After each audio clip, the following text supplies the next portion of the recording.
नमस्कार, आवाज समाचार में आपका स्वागत है। आपके साथ मैं हूं विपिन भट्ट, लेकर हाजिर है ताजा तरीन बुलेटिन आपके लिए। सबसे पहले दिखाएंगे आपको इस वक्त की हेडलाइंस। केजरीवाल के दो विधायक आतिशी और सौरभ भारद्वाज बने मंत्री। आतिशी देखेंगी शिक्षा, पीडब्ल्यूडी और टूरिज्म, तो सौरभ को मिला health, urban development, water department का जिम्मा। शराब स्कैम में ईडी ने दूसरी बार की सिसोदिया से पूछताछ। इधर कविता को मिली मोहलत, अब 11 तारीख को ईडी के सामने होंगी हाजिर। महाराष्ट्र बजट में किसानों और महिलाओं को सौगात। केंद्र की तर्ज पर किसानों को सालाना 6,000 रुपए मिलेंगे, तो 18 साल पूरे करने पर लड़कियों को मिलेंगे 75,000 रुपए। गरीब परिवारों को 5 लाख का मेडिकल बीमा। वीकली एक्सपायरी पर बाजार में बिकवाली रही हावी। सेंसेक्स निफ्टी करीब 1% गिरकर हुए बंद। मिड और स्मॉल कैप शेयरों में दबाव। ऑटो, रियल्टी, आईटी शेयरों में भी आज रही गिरावट। अमेरिका के साथ सेमीकंडक्टर के लिए हो सकती है साझेदारी। अमेरिकी कॉमर्स सेक्रेटरी के साथ कल होगी यूएसए कमर्शियल डायलॉग और सीईओ फोरम की बैठक। और अहमदाबाद में शुरू हुआ भारत ऑस्ट्रेलिया की दोस्ती वाला टेस्ट मैच। प्रधानमंत्री मोदी और ऑस्ट्रेलिया के पीएम एंथनी ने साथ बैठकर देखा मैच। भारत जीता तो वर्ल्ड टेस्ट चैंपियनशिप फाइनल में जगह होगी पक्की। और नहीं रहे मशहूर अभिनेता।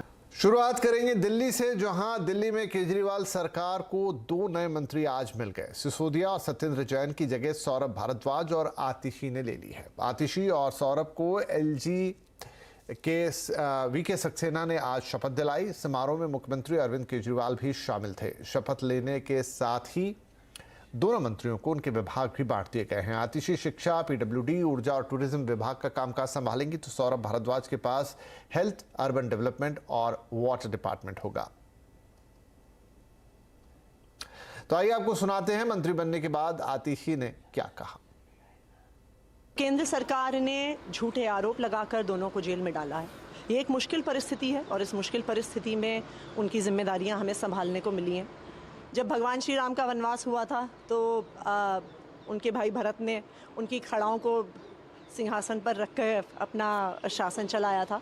तो हम भी मनीष सिसोदिया जी और सत्येंद्र जैन जी की एक छोटी बहन होने के नाते उसी तरह से हम भी जब तक वो आते हैं हम उनके कार्यभार को संभालेंगे और दिल्ली वालों के काम को हम रुकने नहीं देंगे। और जैसे ही हमारे जो श्रद्धेय हैं सत्येंद्र जी और मनीष जी वापस आएंगे, वो अपनी जिम्मेदारियां वापस संभालेंगे, ऐसी हमारी आशा है और ऐसी हमारी प्रभु से जो है हमारा विनय है कि ये जल्द हो। इधर ईडी ने आज मनीष सिसोदिया से तिहाड़ जेल में दूसरी बार पूछताछ की। ये पूछताछ शराब कारोबारियों से 100 करोड़ की रिश्वत लेने के आरोप को लेकर हुई। सिसोदिया से फोन बदलकर सबूत मिटाने, होलसेल शराब में प्रॉफिट मार्जिन बढ़ाने और पॉलिसी बदलने को लेकर पूछताछ हो रही है। शुक्रवार को भी सिसोदिया से पूछताछ हो सकती है। सिसोदिया को 26 फरवरी को गिरफ्तार किया गया था। कोर्ट ने सिसोदिया को 20 मार्च तक के लिए न्यायिक हिरासत में भेज रखा है।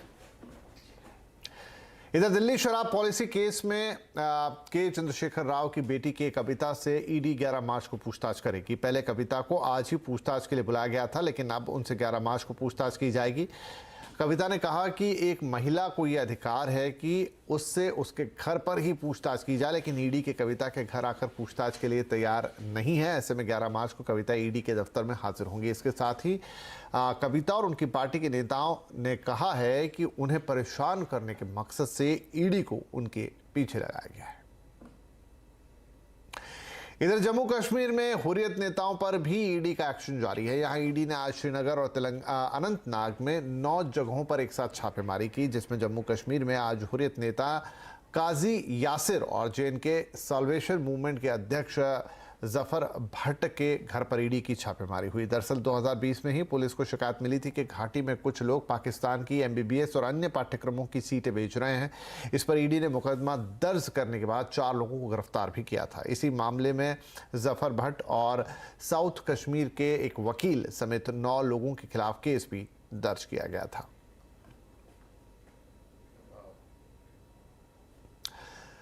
और अब बात करेंगे महाराष्ट्र के बजट की। महाराष्ट्र के डिप्टी सीएम देवेंद्र फडणवीस ने एकनाथ शिंदे सरकार का पहला बजट आज पेश किया। बजट में किसानों के लिए एक बड़ा ऐलान किया गया है। सरकार नमो शेतकारी महासम्मान निधि योजना लागू करेगी, जिसके तहत किसानों को हर साल 6,000 रुपए की अतिरिक्त राशि दी जाएगी। इसके अलावा बजट में कई बड़े ऐलान किए गए हैं।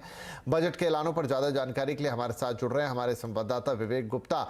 तो विवेक, महाराष्ट्र का बजट आ चुका है। विनो की किसानों पर बड़ा फोकस है, लेकिन और क्या बड़े ऐलान यहां पर किए गए हैं? कौन कौन रखा गया है फोकस में? विपिन, देखिए, आपको बताना चाहेंगे कि देवेंद्र फडणवीस महाराष्ट्र के डिप्टी सीएम भी हैं, होम मिनिस्टर भी हैं और फाइनेंस मिनिस्टर भी हैं। उनके करियर का ये पहला बजट था और उन्होंने पूरी कोशिश की कि हर एक क्षेत्र में सबको खुश किया जाए, सबके लिए सब कुछ किया जाए। तो कुछ इंपॉर्टेंट पॉइंट मैं आपको बताना चाहूँगा। किसानों को लेकर बहुत बड़ा यहाँ पर ऐलान किया गया है। 6,000 रुपये उन्हें सालाना एक स्कीम के जरिए पैसे दिए जाएंगे। स्टेट गवर्नमेंट 6,000 देगी और जो सेंट्रल गवर्नमेंट से 6,000 आते हैं, यानी कि कुल मिला के 12,000 रुपये सालाना किसानों को मिलेगा, लेकिन महाराष्ट्र गवर्नमेंट की तरफ से 6,000 मिलेंगे। दूसरा पॉइंट ये रहेगा कि एम्प्लॉयमेंट को बढ़ाने के लिए पूरा फोकस किया गया है। महाराष्ट्र के नागपुर में 1,000 एकड़ जमीन पर एक लॉजिस्टिक हब बनाया जाएगा, जहां पर एम्प्लॉयमेंट को खासा ध्यान दिया गया है। जो आईटी हब्स है उनको भी डेवलपमेंट करने का पूरी तरह से पुरजोर कोशिश की गई है। तीसरा इंपॉर्टेंट पॉइंट रहेगा कि इन्होंने अपने बजट में ऐलान किया कि 3 साल के अंदर 10 लाख लोगों को जिनके पास महाराष्ट्र में घर नहीं है, वो इकोनॉमिकली वीक है काफी ज्यादा, उन लोगों को 3 साल के अंदर 10 लाख के घर दिए जाएंगे। प्रधानमंत्री योजना के तहत भी और जो बाकी जो योजना है उसके तहत भी कुल मिला के 10 लाख के घर दिए जाएंगे। चौथा, इन्होंने बड़ा ऐलान किया कि ब्यूटिफिकेशन पे नजर रखी जाएगी, क्योंकि मुंबई एक फाइनेंशियल हब है और कई इंटरनेशनल कंपनीज यहाँ पे आते हैं, कई इंटरनेशनल लोग यहाँ पे आते हैं। इसलिए मुंबई की ब्यूटिफिकेशन के लिए 1750 करोड़, लगभग 1750 करोड़ रुपए खर्च किए जाएंगे, ताकि मुंबई और भी ज्यादा खूबसूरत हो सके। वहीं इस तरीके से जो आईटी हब की बात की और विमेन की बात की, उसको भी पूरा फोकस किया गया है। यानी कुल मिला के जो बजट तैयार किया गया है, इस साल का बजट विपिन 5,47,000 रुपए का 5,47,000 करोड़ का बजट है। तो इस बजट में कोशिश की जा रही है कि हर एक क्षेत्र को लोगों को संतुष्ट किया जा सके, हर एक क्षेत्र के लोगों को खुश किया जा सके। लेकिन देखिए, हमेशा जब भी कोई बजट पेश करता है तो विपक्ष हमेशा सवाल खड़े करता है। विपक्ष इस मुद्दे पे साफ तौर पे कहना है कि ये बजट जो है वो जनता के लिए नहीं है, बल्कि एक गाजर का हलवा है। ये बात विपक्ष दावा कर रही है, लेकिन सरकार ने भी इसका पलटवार करते हुए कहा है कि ये बजट जब पास हो जाएगा दोनों फ्लोर पे, जब ये जनता के पास आएगा तो कितने लाभ जनता को मिलेंगे वो आने वाले दिनों में पता चलेगा। विपिन, चलिए, तो बहुत सारे बड़े बड़े ऐलान हैं जहां पर किसानों को, बेरोजगारों को, महिलाओं को, सबको केंद्र में रखा गया है। आप बता रहे हैं कि विपक्ष ने आरोप लगाया कि ये बजट गाजर का हलवा है, लेकिन इस पर सरकार का अपना मत है। अब जनता को कितना पसंद आता है और आगे चलते हुए इसके क्या फायदे सरकार जनता दोनों को मिलते हैं, ये देखने वाली बात होगी। फिलहाल के लिए विवेक, बहुत शुक्रिया इस बजट अपडेट के लिए। और अब बात करते हैं बाजार की, जहां 3 दिन की तेजी के बाद बाजार में आज फिर गिरावट का दिन रहा। सुबह से ही बाजार में आज कंसोलिडेशन देखने को मिला, लेकिन दिन चढ़ने के साथ बाजार में गिरावट बढ़ती गई और आखिर में सेंसेक्स और निफ्टी करीब 1% गिरकर बंद हुए। इधर अमेरिकी यील्ड बढ़ने से, बॉन्ड यील्ड बढ़ने से इक्विटी मार्केट पर असर पड़ेगा, ऐसा कहना है कोटक एएमसी के एमडी और सीईओ नीलेश शाह का। उन्होंने आगे कहा कि बाजार के सामने कई तरह की चुनौतियां हैं, मगर आने वाले वक्त में इक्विटी के रिटर्न डेट से बेहतर होंगे। इस वक्त अगर हम देखें तो बहुत सारे फैक्टर्स हैं जो एक दूसरे को निगेट कर रहे हैं। यूएस में एक तरफ देख रहे हैं, फेड चेयरमैन कहते हैं रेट्स और ऊपर जाएंगे। अब अगर यूएस यील्ड 6% के आसपास जाएगी तो स्वाभाविक है कि इक्विटी मार्केट के वैल्यूएशन के ऊपर इम्पैक्ट आएगा। कॉर्पोरेट नतीजों में भी कुछ कंपनीज के नतीजे अच्छे हैं, कुछ सेक्टर जैसे बैंकिंग के नतीजे अच्छे हैं, कई जगह पे वीकनेस है। तो इस वक्त मेरे हिसाब से मार्केट एक कश्मकश में है। इस वक्त भी हमें लगता है आने वाले 1 साल का अगर व्यू ले तो शायद डेट फंड और इक्विटी फंड के रिटर्न में कोई बहुत बड़ा अंतर नहीं होगा।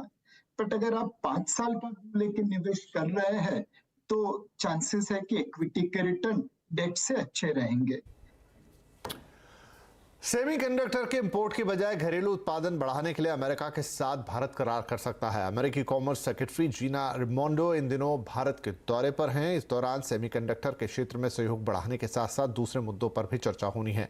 पूरी जानकारी के लिए हम बात करेंगे अपने संवाददाता लक्ष्मण रॉय से, जो हमारे इकोनॉमिक पॉलिसी एडिटर भी हैं। लक्ष्मण, अमेरिकी कॉमर्स सेक्रेटरी जीना रेमोंडो के भारत यात्रा के दौरान सेमीकंडक्टर एक बड़ा फोकस है और ये वक्त की जरूरत भी है, लेकिन क्या और अहम मुद्दे हैं जिन पर चर्चा की जानी है? दरअसल इस यात्रा का सबसे महत्वपूर्ण दिन है कल, जब दोनों देशों के सीईओ के साथ महत्वपूर्ण बैठक होने वाली है। और इस सीईओ फोरम में अमेरिका की 10 दिग्गज कंपनियों के सीईओ मौजूद होंगे, भारत के दिग्गज कंपनियों को सीईओ होंगे, भारत के उद्योग मंत्री होंगे और अमेरिका के कॉमर्स सेक्रेटरी होंगी। और इस बैठक में दोनों देशों के बीच में व्यापार को, निवेश को कैसे बढ़ावा दिया जाए, इस पर चर्चा होनी है। इसके अलावा यूएसए कमर्शियल डायलॉग की बैठक होने वाली है, जिसमें उद्योग मंत्री होंगे, कॉमर्स सेक्रेटरी होंगे अमेरिका की, और दोनों देशों के वरिष्ठ अधिकारी होंगे। उस पर भी बातचीत होनी है अलग अलग मुद्दों पे। लेकिन सबसे महत्वपूर्ण मुद्दा इस पूरे यात्रा के दौरान जो उठने वाला है, जो कल की बैठक में भी छाया रह सकता है, वह है सेमीकंडक्टर को लेकर के। दरअसल भारत जिस सेमीकंडक्टर के मामले में आत्मनिर्भर होना चाहता है, इंपोर्ट पर निर्भरता कम करना चाहता है और इसके लिए अच्छा खासा पैकेज का ऐलान कर चुका है, अब उसी तर्ज पर अमेरिका भी आगे बढ़ना चाहता है। अमेरिका भी चाहता है कि ताइवान से इंपोर्ट पर निर्भरता कम हो और सेमीकंडक्टर के मामले में आत्मनिर्भर बना जाए। इसके लिए अमेरिका भारत के साथ साझा करार करना चाहता है, खासतौर से सेमीकंडक्टर की डिजाइन को लेकर के, उसकी टेक्नोलॉजी को लेकर के भारत के साथ मिल करके सेमीकंडक्टर का उत्पादन बढ़ाना चाहता है। इस मुद्दे पर खास बातचीत होगी। आगे के करार का रास्ता साफ हो सकता है, उसकी रूपरेखा यहाँ पे तय हो सकती है। एक मुद्दा अमेरिका जो उठा सकता है वो ये है कि सेमीकंडक्टर बनाने में जिस कंपोनेंट की जरूरत पड़ती है उस पर इंपोर्ट ड्यूटी भारत में काफी ज्यादा है। उस इंपोर्ट ड्यूटी में अगर कुछ रियायत दे तो अमेरिकी कंपनियां भारत आकर के सेमीकंडक्टर बनाएं। तो एक तो सेमीकंडक्टर का मामला है। दूसरा जो महत्वपूर्ण मुद्दा है कि दोनों देशों के बीच में निवेश को कैसे बढ़ावा दिया जाए, जो व्यापार करने में जो भी रुकावटें हैं उसको कम कैसे किया जाए, सप्लाई चेन को कैसे दुरुस्त किया जाए, टेक्नोलॉजी के आदान प्रदान को कैसे बढ़ावा दिया जाए। लेकिन इस बातचीत के दौरान दो चीज़ों पर खास निगाहें होंगी। एक होगा ई कॉमर्स को कैसे बढ़ावा दिया जाए, दूसरा देश से बाहर डेटा ले जाने पर जो अलग अलग चर्चाएं चल रही हैं, प्रतिबंध लगाने की बातचीत हो रही है, उस पर अमेरिका दबाव डाल सकता है कि ऐसा ना किया जाए, डेटा फ्लो जो है उसको खुला रखा जाए। तो ये कुछ महत्वपूर्ण मुद्दे हैं जिस पर नजर होंगी इस यात्रा के दौरान और खास तौर से कल होने वाली बैठक के दौरान। जी, नजर रखिएगा आप इस बैठक पे, आपसे अपडेट लगातार लेंगे किस तरह के समझौते यहाँ भारत और अमेरिका के बीच होते हैं। इस बीच जीना रेमोंडो से CNBC TV 18 ने भी खास बातचीत की, जहां उन्होंने भारत में अपने होली खेलने के अनुभव को शानदार बताया। उन्होंने हंसते हंसते ये भी कहा कि उन्हें बालों में से रंग निकालने के लिए 3 बार शैम्पू करना पड़ा। Yesterday, I had the opportunity to participate in the Holi celebration. Did you have fun? So fun. I had 3 shampoos, though, to get through the rest of my day. तो कल राजनाथ सिंह के घर पे होली खेलने पहुंची थी जीना रेमोंडो और वो तस्वीरें आपने देखी और उसी का जिक्र वो कर रही थी। चलिए आगे बढ़ते हैं। क्रिप्टो करेंसी जैसे तमाम virtual assets money laundering act के दायरे में आएंगे। बिना KYC वर्चुअल एसेट्स में लेन देन और ट्रेड करने पर PMLA के तहत शिकंजा कसा जाएगा। सभी तरह के ट्रांजैक्शन पर ED की नजर रहेगी। डिटेल के लिए हमारे संवाददाता आलोक प्रियदर्शी हमारे साथ है। आलोक, तो क्या कहता है ये नया सर्कुलर और किस तरीके से शिकंजा कसने की तैयारी है? बिल्कुल, देखिए, क्रिप्टो करेंसी जैसी तमाम वर्चुअल डिजिटल एसेट्स पर अब prevention of money laundering act लागू होगा। यानी अब बिना KYC इसका लेन देन पूरी तरह से अवैध माना जाएगा। यही नहीं, इसके साथ साथ जुड़े हुए क्रिप्टो करेंसी से कारोबार हैं, वो सभी कारोबार, चाहे उसमें कोई क्रिप्टो करेंसी को रखता है, उसकी निगरानी करता है या फिर उसका कारोबार करता है, वो तमाम एक्ट अब इस prevention of money laundering act यानी PMLA के दायरे में आएंगे। कोई भी तरह की जो अवैध इसमें लेन देन होगा वो उस पर सीधे सीधे अब प्रवर्तन निदेशालय यानी कि ED की नजर रहेगी। दरअसल सरकार टेरर फंडिंग, नारकोटिक्स को लेकर जो क्रिप्टो करेंसी में एक्सचेंज होते हैं और साथ ही साथ जो मनी लॉन्ड्रिंग के काम होते हैं, इन तमाम चीज़ों पर निगरानी रखने के लिए PMLA के तहत क्रिप्टो करेंसी और वर्चुअल डिजिटल एसेट्स को लेकर आई है। दरअसल सरकार चाहती है कि ये तमाम जो लेन देन हो, इस पर डायरेक्ट ईडी की नजर रहे और क्रिप्टो एक्सचेंजेस को भी इस कानून के तहत अब जो भी संदिग्ध लेन देन होंगे उनको जांच एजेंसियों और खासतौर से फाइनेंशियल इंटेलिजेंस यूनिट को रिपोर्ट भी करनी होगी।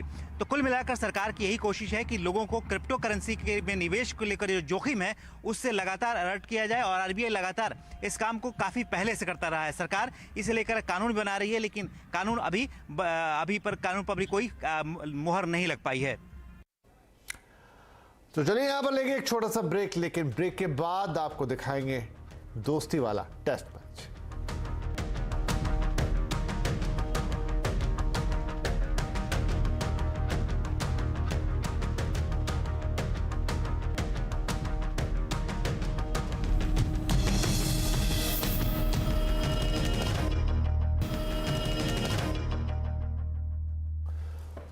वेलकम बैक, आप देख रहे हैं आवाज समाचार। चलिए अब कुछ और खबरों का रुख करते हैं। बात करेंगे भारत और ऑस्ट्रेलिया के बीच हो रहे चौथे टेस्ट मैच की। भारत ऑस्ट्रेलिया का टेस्ट मैच आज अपने आप में कुछ खास रहा। दोनों देशों के प्रधानमंत्री नरेंद्र मोदी और एंथनी एल्बनीज ने अहमदाबाद में एक साथ मैच का आनंद उठाया। अहमदाबाद के नरेंद्र मोदी स्टेडियम में शुरू हुए इस मैच में प्रधानमंत्री नरेंद्र मोदी और ऑस्ट्रेलियाई पीएम एंथनी एल्बनीज ने मैदान का चक्कर लगाया, अपने अपने देशों के खिलाड़ियों से मुलाकात की और हौसला अफजाई की। मोदी ने कप्तान रोहित शर्मा और एल्बनीज ने स्टीव स्मिथ को कैप्स पहनाई।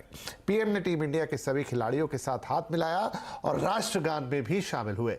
बॉर्डर गावस्कर ट्रॉफी का आज चौथा और आखिरी टेस्ट मैच शुरू हुआ है। भारत के लिए मुकाबला अहम है। भारत की नजरें यहां मुकाबला जीतकर सीधे वर्ल्ड टेस्ट चैंपियनशिप के फाइनल में अपनी जगह पक्की करने पर होगी, जहां पर भी उसका मुकाबला ऑस्ट्रेलिया से ही होना है। और अब बात आज के आवाज अड्डा की। बीजेपी को हराने के लिए विपक्षी पार्टियों का क्या प्लान है? क्या विपक्षी एकता मुमकिन है और क्या विपक्ष में हो रही है गुटबाजी? आज आवाज अड्डा में इसी पर होगी बड़ी चर्चा। शाम 7:57 पर जरूर जुड़िए। विपक्ष क्या है पक्ष?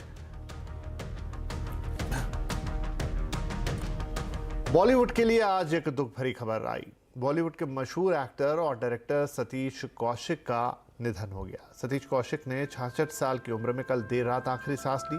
उन्हें दिल्ली में कार में हार्ट अटैक आया था। इसके बाद उन्हें गुरुग्राम के हॉस्पिटल में भर्ती कराया गया था, जहां बुधवार देर रात